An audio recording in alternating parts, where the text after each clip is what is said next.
आता औंध बोपोडी भागामध्ये तुम्ही फिरता, मतदारांना किंवा तुमच्या सगळ्या यांना भेटता, तर तुम्हाला असं काय वाटतं की या ठिकाणी मी आलं की तातडीने एक दोन गोष्टी माझ्या डोक्यामध्ये अशा आहेत की मी तातडीने मला त्या पूर्ण कराव्याच लागतील, असं काय तुमच्या डोक्यामध्ये आहे की तुम्हाला जाणवलं? 2012 ते 17 जेव्हा मी ह्या भागाचा नगरसेवक म्हणून मी जेव्हा काम केलं, सोमेश्वरवाडी औंध ह्या परिसराचा मी जेव्हा नगरसेवक म्हणून काम केलं, तर त्यावेळी देखील सांगितलं की नगरसेवक म्हणजे नळ गटर रस्त्याच्या पुरतं मर्यादित नव्हताना काय वेगवेगळ्या पद्धतीने आपण योजना आणू शकतो किंवा काय पद्धतीने प्रकल्प आणू शकतो.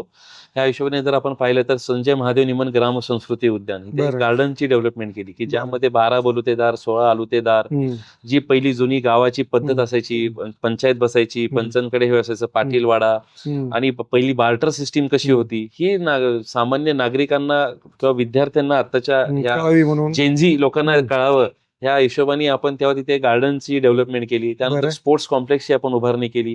सयाजीराव गायकवाड उद्योग भवन आणि पंडित भीमसेन जोशी नाट्यगृह ह्यांची देखील काम चालू होतं, म्हणजे 8-10 वर्षापासून चालू होतं, पण ते पण फास्ट ट्रॅक वरती घेऊन आपण 1.5 वर्षामध्ये त्याचं ओपनिंग केलं.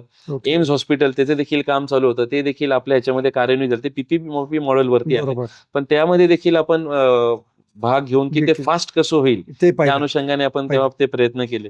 आता तुमच्या डोळ्यासमोर काय दिसतं? हे झालं, पास झालं, डोळ्यासमोर काय झालं तुम्हाला? आता सर्वात बेसिकली जर पाहिलं तर ट्रॅफिक आणि आता जो नवीन तरुण जो आहे ह्या थोडासा कुठेतरी म्हणजे व्यवसायभिमुख त्याला करणं. आणि आता जर पाहिलं की 16 ते 18 ह्या वयोगटातील जी मुलं आहेत त्या मुलांमध्ये काय म्हणतो आपण त्याला थोडंसं व्यसनाधीनतेकडे जात आहेत किंवा काय, तर टुगेदर अगेन्स्ट ड्रग्स ह्या माध्यमातून आम्ही एक मोठी संकल्पना आम्ही राबवलेली आहे की ह्यामध्ये फक्त म्हणजे त्याच्यावर विचार करणं, प्रबोधन करणं, त्यांना गायडन्स करणं आणि जर गरज असेल तर त्याला मेडिकेशन पर्यंत पण पोहोचवणं. या अनुषंगाने ते सोमेश्वर फाउंडेशनच्या माध्यमातून आपण टुगेदर अगेन्स्ट ड्रग्स असं म्हणून आपण ती मोहीम राबवली. तुम्ही तुमच्या फाउंडेशनचं सांगितलं, पण तुम्ही पुण्यामध्ये दरवर्षी चांगल्या स्पर्धा घेता, स्कॉलरशिप देता विद्यार्थ्यांना, त्याचा रिस्पॉन्स कसा असतो? आपण 2 वर्ष झाले कार्यसम्राट मोफत महाआरोग्य शिबिराचं आपण आयोजन करतो. बरोबर.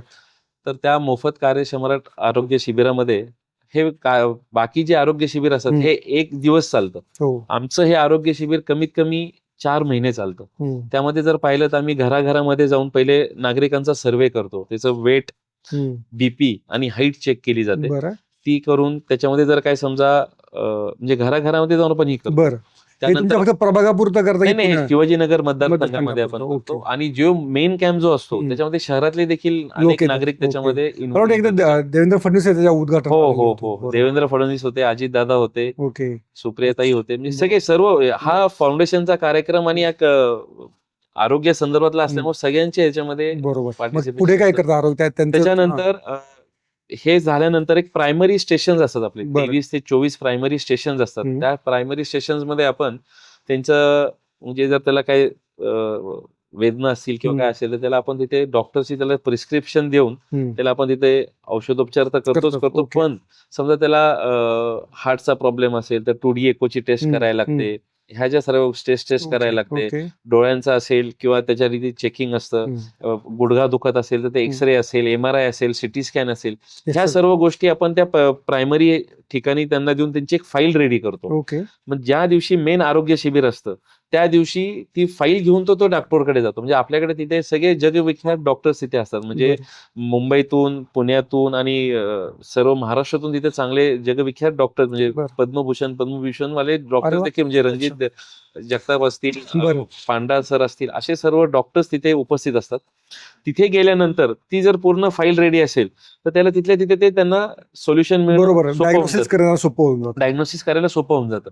आणि डायग्नोसिस केल्यावरती त्याला हवा असेल तर औषधोपचार त्याला आपण तिथे देतो, त्याला सजेशन हवे असेल सजेशन देतो, आणि जर त्याला ऑपरेशन सांगितलं असेल तर ते आपण ते नोंदवून ठेवतो.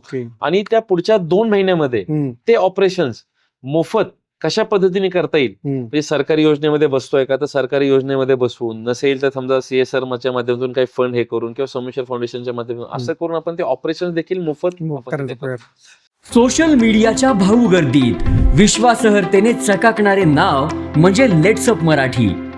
सगळ्यांना, सगळ्या नागरिकांना ती स्पीच, ती लेट्सअप वरील मुलाखती म्हणजे विचारांचा खजिना. त्यानंतरच्या निवडणुकीमध्ये मला सोडून गेले.